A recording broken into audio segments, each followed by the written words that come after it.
Jusant, or more properly, Jusant, meaning receding tide in French, is a new indie game sold as a meditative journey, climbing to the top of a tall tower. It was a very pretty game with some fascinating graphics.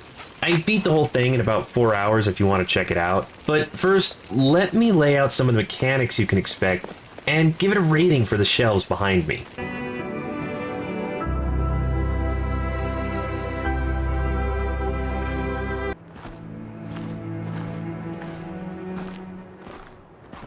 Follow a mysterious traveler as they move through a desert full of dried coral and seashells. They come up to a mountain and immediately start to climb. Equipped with climbing gear and the skills to use it, they are determined to make it to the top, reading letters and learning about the past of the residents that used to live there.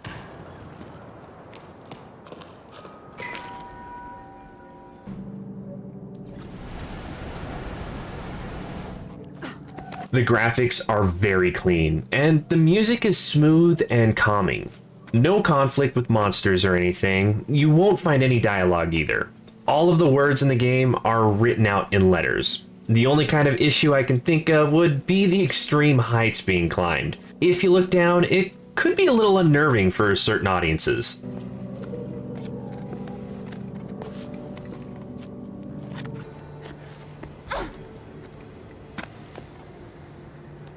Nearly the entire game will be spent climbing to the top of a very, very tall mountain tower thing. The climbing mechanics were fun to learn. They ease you into the groove by slowly introducing the tools and when you need them, before expecting you to know when and where everything should go. An anchor point will be next to where you want to start a climb, and you will have a few pitons to anchor yourself off in case you fall, so you won't end up at the start. You'll need to keep an eye on your stamina while climbing though. If you run out, you will lose the strength to hold on.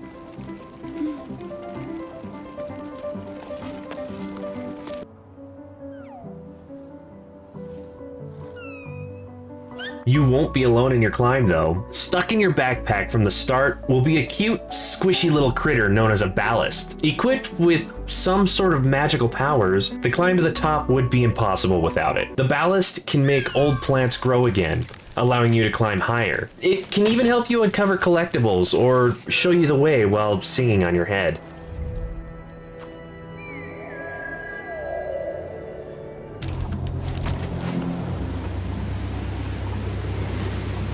The game is broken up into a few chapters, with each chapter taking you through a different part of the tower. The differing chapters introduce new, unique climbing mechanics, like magic bugs that can help you jump to new heights. Some of the mechanics would be used from then on, while others would be around for a single chapter and never seen again.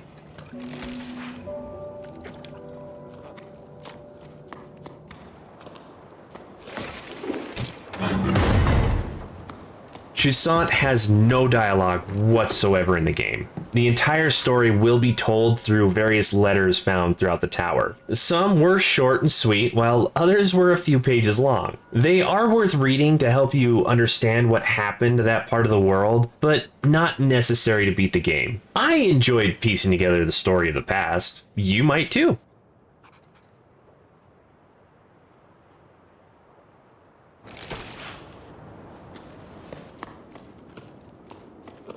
While climbing to the top, there were branching paths every now and again. Some of them would eventually lead to a collectible, so to speak, like popping off a rock cairn or finding a big painting on a wall to light up. I thought the paintings were pretty, but I didn't feel a big need to find all the collectibles. I believe the letters found in the game are considered collectibles, so you completionists out there would have over 100 things to find.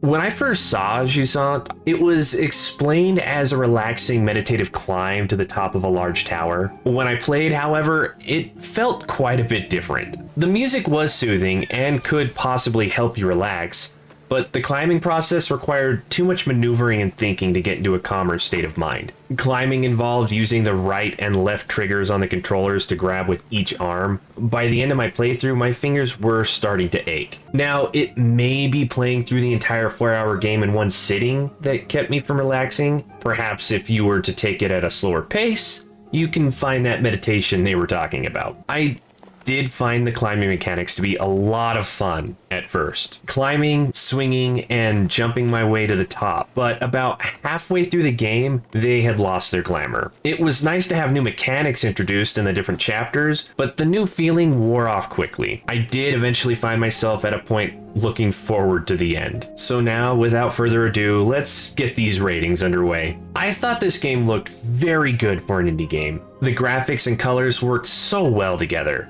and some of the environments were breathtaking. I'm handing out a 5. Unfolding the story was fun if you like reading. I didn't catch every note in the game, but I got the main idea about what happened. After I beat the game, I still had unanswered questions, but maybe they were left to interpretation on purpose. I'm giving it a 3. The gameplay, although very fun and unique at the start, started to stale and get too repetitive by the end. My fingers started to ache and I was just ready for it to be over. That's a 2. I don't see any reason to go through the game a second time.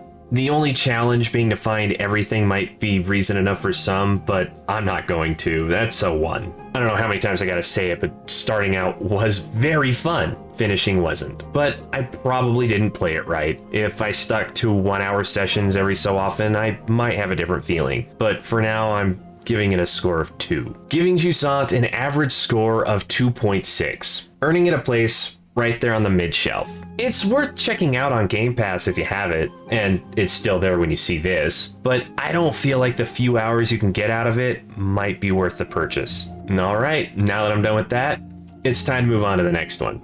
I will see you there. Bye!